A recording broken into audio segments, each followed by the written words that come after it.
Frères et sœurs, fils et filles de Dieu, ma famille bien-aimée en Christ. Depuis le cœur sacré de Rome, où les pierres murmurent encore la foi de Saint Pierre. Moi, votre père spirituel et humble successeur de l'apôtre, je vous salue avec un cœur rayonnant de l'amour du Christ. Vous êtes-vous déjà arrêté pour réfléchir au poids des mots que vous prononcez chaque jour? Une simple phrase. Dites sans réfléchir. Peut-elle transpercer une âme comme une épine cachée? Ou une parole bienveillante peut-elle élever un cœur fatigué comme un rayon d'aurore? Dans les instants fugaces de la vie, lorsque vous consolez un enfant, conseillez un ami ou croisez un inconnu dans la rue, réalisez-vous que vos mots ne sont pas de simples sons, mais des graines semées dans le jardin de la vie d'autrui, capables de porter des fruits ou de projeter des ombres. Notre monde, noyé dans une cacophonie de discorde et de distraction, aspire à un langage qui résonne avec le divin. Pourtant, trop souvent, même ceux qui portent le nom de catholiques trébuchent dans des pièges de paroles inconsidérées, des phrases qui, à notre insu, ternissant la lumière de notre témoignage et s'éloignent du verbe fait chair. Aujourd'hui, je me tiens devant vous avec un avertissement urgent, un appel à vous éveiller au pouvoir de votre langage et à mettre fin à 5 erreurs courantes, mais périlleuses qui sabotent notre foi. Ce message, si vous le laissez pénétrer profondément dans votre cœur, pourrait transformer à jamais votre façon de parler, faisant de vos mots un phare de la vérité, de l'amour et de la grâce de Dieu.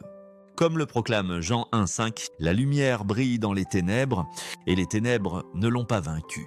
Je vous invite maintenant à faire une pause et à partager dans les commentaires votre nom et le lieu d'où vous entendez ces paroles, votre village, votre ville, votre coin de la vaste création de Dieu, que l'Esprit Saint, qui a donné vie aux voix des prophètes, nous guide dans ce voyage sacré pour sanctifier notre langage, afin que chaque parole reflète le cœur du Christ.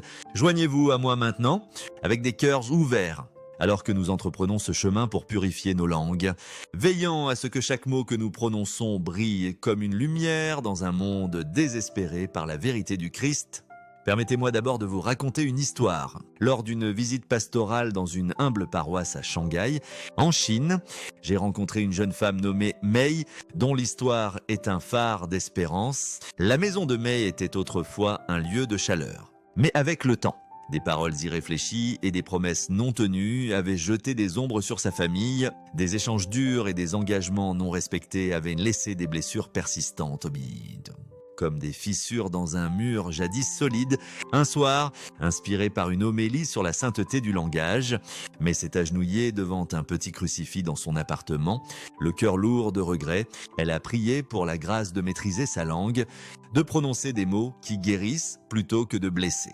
À partir de ce moment, elle a commencé à choisir ses paroles avec soin, offrant des prières pour les autres, honorant ses promesses et parlant avec douceur, même dans les moments de frustration, lentement. Comme l'aube perçant un vallon obscur, la maison de sa famille s'est transformée. Les conversations, autrefois marquées par la tension, sont devenues des moments de grâce. Le rire est revenu à leur table et la confiance s'est reconstruite. Son histoire témoigne de la vérité du psaume 19,14, qui implore que les paroles de ma bouche et la méditation de mon cœur soient agréables à tes yeux. Seigneur, son exemple pose les bases de notre réflexion aujourd'hui, alors que nous explorons comment faire de notre langage une offrande sacrée à Dieu. Nos paroles ne sont pas de simples sons portés par le vent, ce sont des dons du Créateur. Confiés à nous pour édifier son royaume s'ils sont mal utilisés pour semer la division. Le livre de Jacques 3,5 compare la langue à une petite amie étincelle capable d'allumer un grand incendie. Dans un monde où les mots sont souvent lancés sans soin sur les écrans, dans les rues et dans les foyers, nous devons nous demander, nos paroles reflètent-elles la sainteté de notre vocation baptismale? Attirent-elles les autres vers le Christ? Ou reflète-t-elle les valeurs éphémères d'une culture éloignée de Dieu? En tant que disciples de Jésus, nous sommes appelés à être des intendants de notre langage, à le manier comme un artisan manie un outil, façonnant les cœurs et les vies pour la gloire de Dieu. Examinons 5 façons dont notre langage doit être purifié, afin qu'il devienne un réceptacle de la grâce divine, comme l'exhorte Colossiens 3,17. Tout ce que vous faites, en parole ou en acte, faites-le au nom du Seigneur Jésus. Le premier écueil que nous devons aborder est l'usage irréfléchi du saint nom du Seigneur. Trop souvent, j'entends des catholiques pris dans des moments de surprise ou de frustration, s'exclamait « Mon Dieu !» comme si son nom était une expression banale à jeter comme de la paille au vent. Un tel langage blesse le cœur de notre Créateur, qui est saint et digne de toute révérence. Exode 28:7 avertit solennellement. Tu ne prendras pas le nom du Seigneur ton Dieu en vain, car le Seigneur ne tiendra pas pour innocent celui qui prend son nom en vain. Ce commandement n'est pas une simple interdiction, mais un appel à honorer celui dont le nom est au-dessus de tous les noms. Au cours de mes voyages, j'ai vu comment le monde, à travers les films, les chansons et les conversations ordinaires, abuse du nom du Seigneur, le transformant en exclamation plutôt qu'en prière. En Chine, j'ai rencontré des personnes qui, bien qu'ignorant notre langue, ont appris à dire « Mon Dieu » dans des moments de choc, une habitude absorbée d'une culture qui oublie le sacré. Pourtant, nous sommes appelés à être à part, comme le rappelle Jean 17:16. Ils ne sont pas du monde, comme moi je ne suis pas du monde. Le nom de Dieu est un seuil sacré, comme la porte d'une cathédrale, nous invitant dans sa présence. Lorsque Moïse a rencontré le Seigneur dans le buisson ardent, comme le raconte Exode 3:14, Dieu s'est révélé comme « Je suis celui qui suis ». Un nom si saint que les Israélites le vénéraient avec crainte. Dans l'Église primitive, les fidèles prononçaient le nom de Dieu dans la prière et l'adoration. Comme le déclare Actes 4:12, il n'y a de salut en aucun autre, car il n'y a sous le ciel aucun autre nom donné aux hommes par lequel nous devions être sauvés. Lorsque nous utilisons mal son nom, nous ternissons la lumière de notre témoignage. Comme une lampe cachée sous un boisseau, prononçons plutôt le nom de Dieu avec révérence, comme une prière qui élève les cœurs vers le ciel. Lorsque vous êtes tenté d'exclamer sans réfléchir, arrêtez-vous et murmurez une prière, comme le supplie le psaume 141:3. Place, Seigneur, une garde à ma bouche, veille sur la porte de mes lèvres. Imaginez vos paroles comme de l'encens s'élevant vers le trône de Dieu, chaque mention de son nom étant un hymne de louange. Par cette discipline, notre langage devient un sanctuaire, reflétant la sainteté de notre vocation, comme le commande 1 Pierre 1:15. Soyez saints, car je suis saint. Cet appel à la révérence nous conduit naturellement au deuxième écueil, l'usage de phrases superstitieuses telles que « bonne chance »,« mauvaise chance »,« oh, touche du bois ». Ces expressions, comme des mauvaises herbes dans un jardin, s'enracinent dans le cœur, suggérant que nos vies sont gouvernées par le hasard plutôt que par la main aimante de Dieu. Dans mon ministère, j'ai entendu de telles phrases, même parmi les fidèles, prononcées comme si elles avaient un pouvoir sur nos destinées.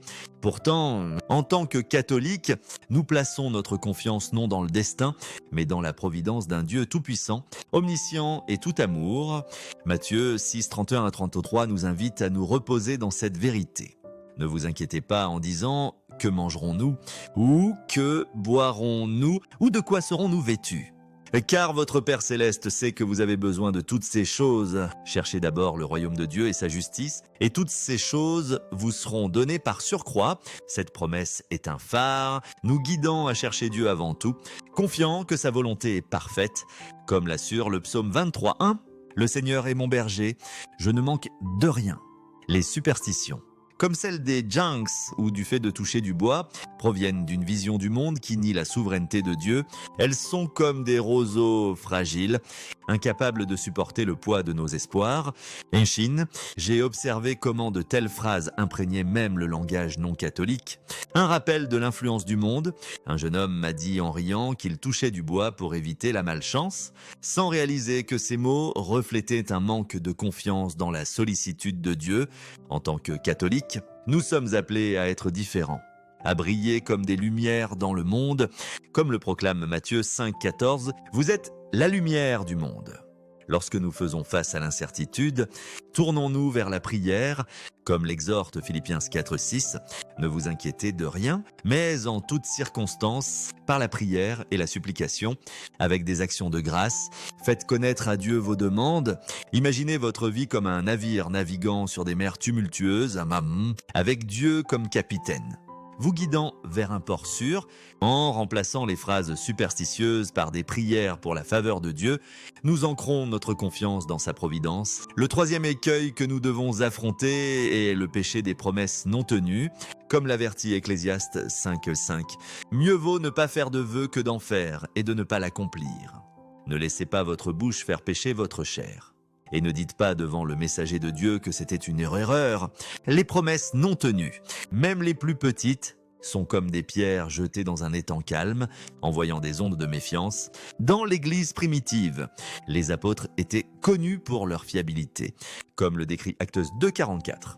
Les croyants, partageant toutes choses en commun, alignaient leurs paroles et leurs actes. Imaginez vos promesses comme un pont reliant les cœurs à Dieu et les uns aux autres. Lorsque nous tenons notre parole, nous construisons la confiance. Non seulement parmi les gens, mais dans notre témoignage au monde, comme l'exhorte Matthieu 5.16. Que votre lumière brille ainsi devant les hommes, afin qu'ils voient vos belles œuvres et glorifient votre Père qui est dans les cieux. Sont reconnus comme des personnes mais dont les paroles sont un engagement, nous liant à la vérité de Dieu et les uns aux autres dans l'amour, comme l'assure Nombreuse 23.19. Dieu n'est pas un homme pour mentir. Cet engagement envers l'intégrité nous conduit au quatrième écueil, l'usage d'un langage grossier. En tant que porteur de l'Esprit Saint, notre langage doit édifier, non détruire. Comme un bâtisseur qui construit un temple pierre par pierre, pourtant, j'ai entendu ceux qui professent la foi utiliser des mots crus ou profanes, souvent sans l'ombre d'un remords. Éphésiens 4.29 exhorte « Qu'aucune parole corrompue ne sorte de votre bouche, mais seulement celle qui est bonne pour l'édification nécessaire, afin qu'elle donne la grâce à ceux qui l'entendent. L'Esprit en nous, comme le confirme Jean 16.8, nous convainc de péché, nous guidant vers la repentance. » Comment pouvons-nous, avec les mêmes lèvres qui chantent « Alléluia » à la messe, prononcer des mots qui souillent comme une source qui fait jaillir à la fois de l'eau douce et de l'eau amère? Ce n'est pas la voix du Christ, qui parlait avec grâce, comme le raconte Luc 4.22. Tous lui rendaient témoignage et s'étonnaient des paroles de grâce qui sortaient de sa bouche. Notre langage est un miroir de notre cœur, comme le déclare Matthieu 12.34. C'est de l'abondance du cœur que la bouche parle. Dans un monde qui normalise le langage grossier, nous sommes appelés à être un contrepoint, à assaisonner nos paroles de grâce, comme l'exhorte Colossiens 4.6. Que votre parole soit toujours accompagnée de grâce, assaisonnée de sel. Ce n'est pas une simple politesse, mais une discipline spirituelle, comme l'entretien d'un jardin pour qu'il porte de bons fruits. Lors de mes visites dans les paroisses, j'ai vu le pouvoir d'un langage pur. Une parole aimable peut guérir une blessure, comme un baume sur une brûlure. Une réponse douce peut calmer une tempête. Comme l'affirme Proverbe 15.1, une réponse douce détourne la colère. Imaginez vos paroles comme des graines semées dans les cœurs de ceux qui les entendent. Le langage grossier répand des mauvaises herbes, mais un discours plein de grâce plante des fleurs qui s'épanouissent pour l'éternité. Purifions nos langues, offrant chaque mot comme une prière, afin que notre langage édifie le corps du Christ et attire les autres à son amour. Comme l'exhorte 1 Pierre 2.12, « Ayez une conduite irréprochable parmi les païens, afin qu'ils glorifient Dieu à cause de vos bonnes œuvres. » Cet appel à purifier notre langage, comme un orfèvre raffinant un métal précieux, nous conduit au cinquième et dernier écueil, la pratique erronée de parler pour faire advenir les choses, souvent appelée « nomme-le et revendique-le ». Certains parmi nous, avec des cœurs sincères, croient qu'en déclarant hardiment leurs désirs, ils peuvent ordonner l'action de Dieu, comme si le Créateur de l'univers était un serviteur attendant leurs directives. Ce n'est pas la foi d'Abraham, qui a cru en la promesse de Dieu malgré les années stériles, ni celle de Marie, qui s'est abandonnée avec un humble « qu'il me soit fait selon ta parole ». C'est plutôt de la présomption, une méprise qui, comme un enfant s'emparant du gouvernail d'un navire qu'il ne peut diriger, chercher à imposer notre volonté au divin. La vraie foi s'incline devant le mystère de la souveraineté de Dieu, le reconnaissant comme le Seigneur, dont la vision tisse la tapisserie complexe de 8 milliards de vies. Comme l'observe le psaume 33.13, « Du haut des cieux ». Le Seigneur regarde et voit tous les fils des hommes. Considérez un village où 2 fermiers s'agenouillent en prière. L'un supplie pour la pluie afin de nourrir ses cultures assoiffées, l'autre pour un ciel clair afin de lancer ses filets et nourrir sa famille. Les 2 prières offerte avec des cœurs fervents, s'élève vers le trône de Dieu. Pourtant, sa volonté, comme celle d'un maître dirigeant une symphonie, prévaut, comme le rappelle Isaïe 65:8. « Mes pensées ne sont pas vos pensées, et vos voix ne sont pas mes voix. Priez, ce n'est pas donner des ordres, mais entrer dans un dialogue sacré avec un Père aimant, dont la sagesse surpasse les étoiles dans leur multitude innombrable. Lorsque nous prions, nous nous agenouillons dans l'humilité, confiant nos désirs à son plan éternel, faisant confiance à ses réponses, oui, non, ou attend comme l'assure Romains 8:28. Toutes choses concourent au bien de ceux qui aiment Dieu. De ceux qui sont appelés selon son dessein, nos supplications sont comme des graines semées dans un sol fertile.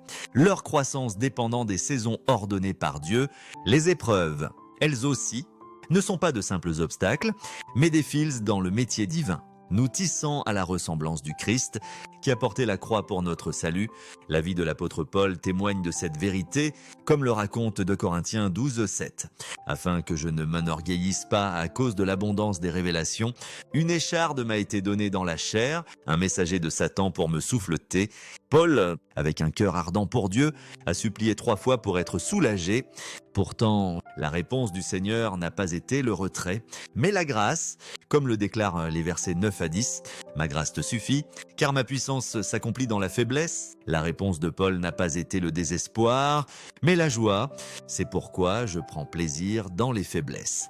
Les outrages, les besoins, les persécutions, les angoisses pour Christ. Car quand je suis faible, c'est alors que je suis fort. Ces paroles résonnent à travers les siècles, un appel vibrant à embrasser la volonté de Dieu, même lorsqu'elle mène par des vallées d'ombre, comme le console le psaume 23:4. « Quand je marche dans la vallée de l'ombre de la mort, je ne crains aucun mal.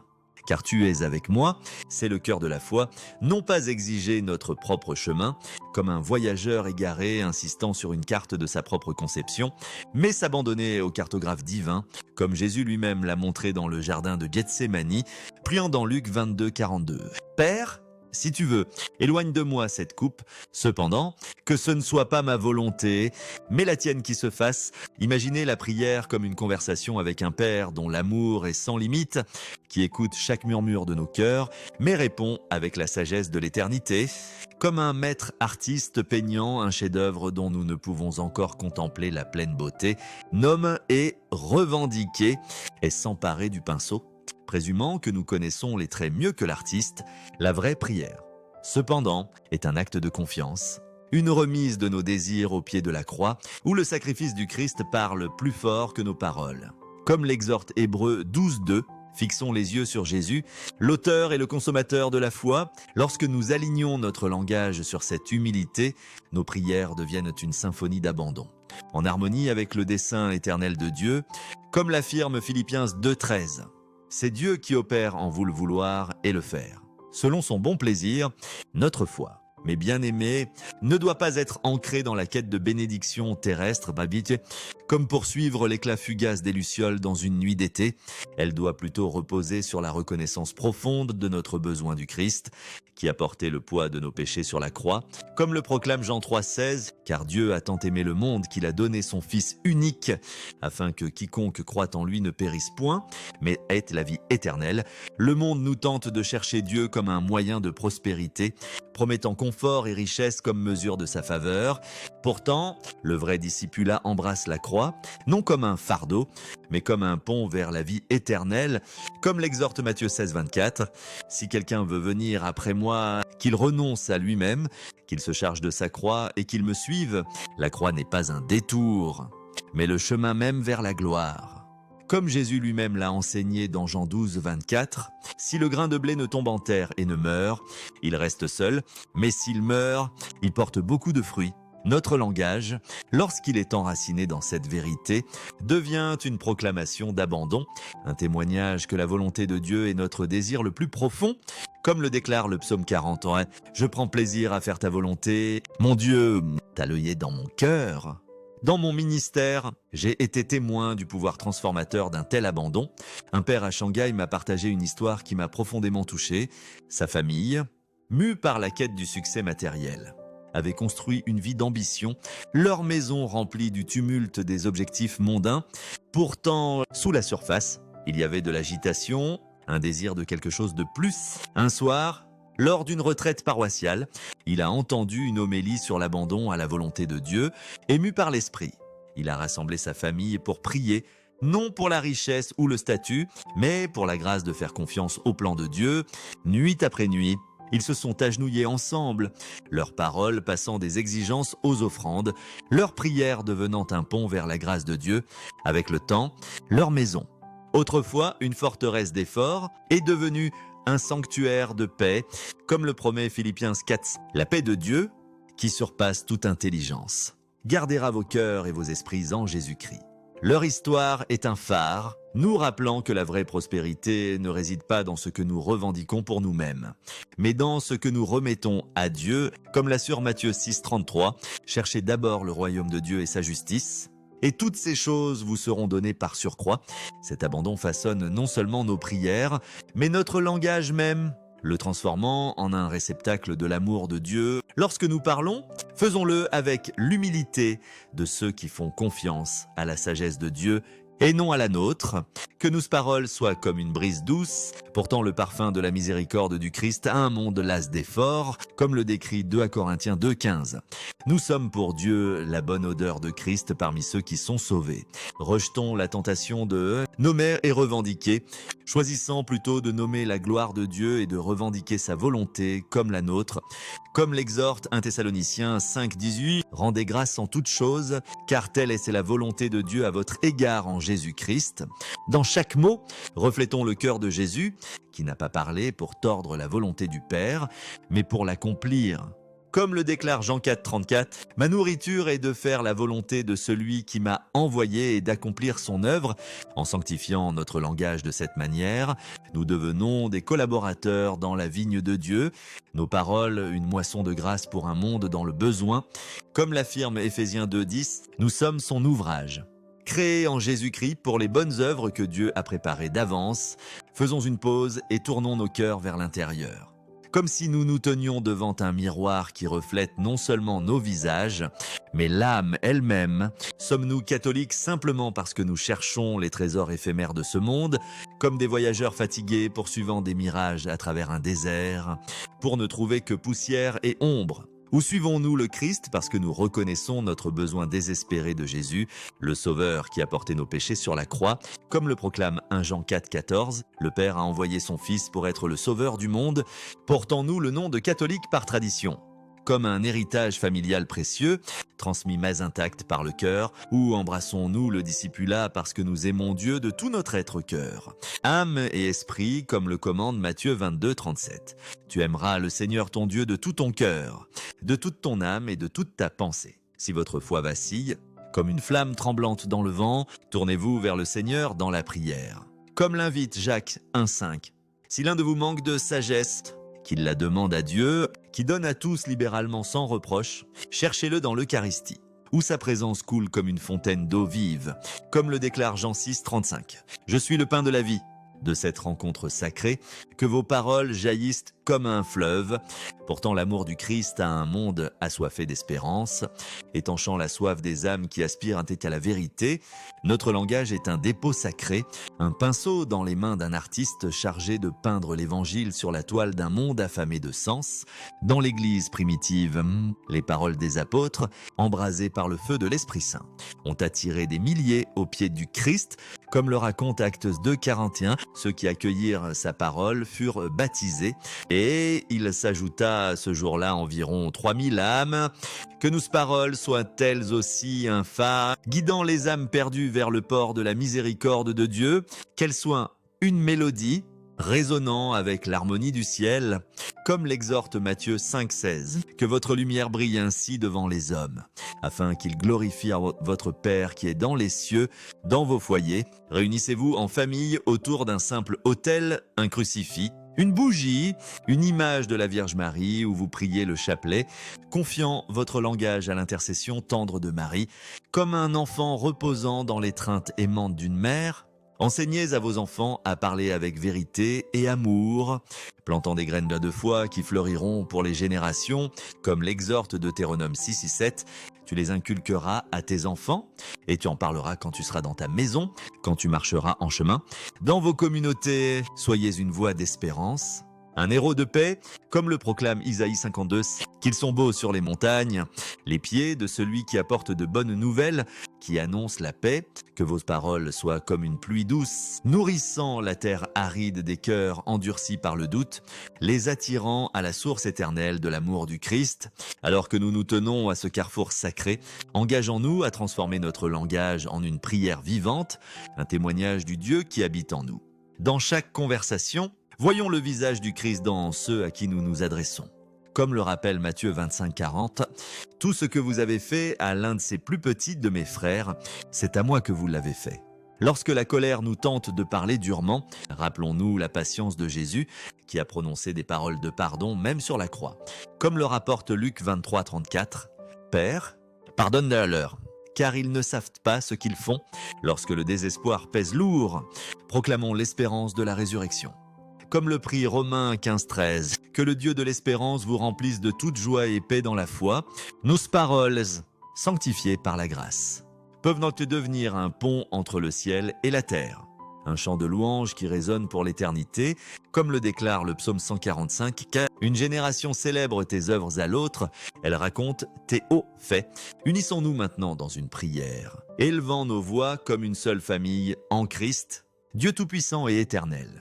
Toi qui as créé l'univers par une seule parole, nous te supplions humblement de sanctifier nos langues, afin que notre langage soit un reflet de ta vérité, de ton amour et de ta miséricorde infinie. Garde nos lèvres des paroles irréfléchies, pour que nous honorions ton saint nom, qui est au-dessus de tous les noms. Guide nos cœurs à faire confiance en ta providence divine, écartant les ombres de la superstition, pour que nous reposions dans l'assurance de tes soins, comme l'assure le psaume 23. Fortifie-nous pour tenir nos promesses. Que notre oui soit oui et notre non. Non, reflétant la fidélité de ton alliance, purifie notre langage de tout ce qui souille, afin que nos paroles édifient ton royaume et impartissent grâce à ceux qui les entendent. Comme l'exhorte Éphésiens 4:29, humble-nous pour nous soumettre à ta volonté, confiant que tes plans sont pour notre bien, même dans les épreuves. Comme le promet Romains 8:28, remplis-nous de ton Esprit Saint, afin que nos paroles soient une lumière dans les ténèbres, attirant les âmes à ton Fils, notre Sauveur, Jésus-Christ, qui est le Verbe fait chair. Par son saint nom, sous le manteau tendre de Marie, notre Mère. Et dans la communion de tous tes saints, nous offrons cette prière, confiance en ton amour infini. Amen. Je vous appelle à porter ce message dans le monde comme des graines répandues sur une terre fertile. Partagez ces paroles avec une personne aujourd'hui, un ami, un voisin, un inconnu aspirant à la sainteté, et que votre conversation soit une étincelle qui allume la foi, comme l'exhorte Matthieu 5:16. Que votre lumière brille ainsi devant les hommes. Dans vos foyers, créez un espace sacré orné d'un crucifix, d'une bougie et d'une image de la Vierge Marie, où vous vous réunissez pour prier le chapelet ou méditer sur le psaume 19, confiant votre langage aux soins de Dieu. Chaque soir, unissez-vous en famille, offrant vos paroles, vos joies et vos peines au Seigneur. Comme l'exhorte Colossiens 3:17, tout ce que vous faites, en parole ou en acte, faites-le au nom du Seigneur Jésus, dans vos paroisses. Formez des groupes de prière pour réfléchir sur le pouvoir du langage, peut-être pendant l'Avent ou le Carême, saison de renouveau, afin que vos communautés deviennent des phares d'espérance. Comme le proclame Isaïe 61, « Lève-toi, brille, car ta lumière est venue, vivez comme des témoins, faisant de vos paroles une symphonie de grâce, un reflet de l'amour du Christ. » Comme Philippiens 2:15 vous appelle à briller comme des étoiles dans le ciel, que la paix du Christ, qui prononce des paroles de vie éternelle, l'intercession de Marie, notre Mère, et la bénédiction de Dieu Tout-Puissant Père, Fils et Saint-Esprit enveloppent vos cœurs, guident vos langues et demeurent avec vous à jamais. Amen.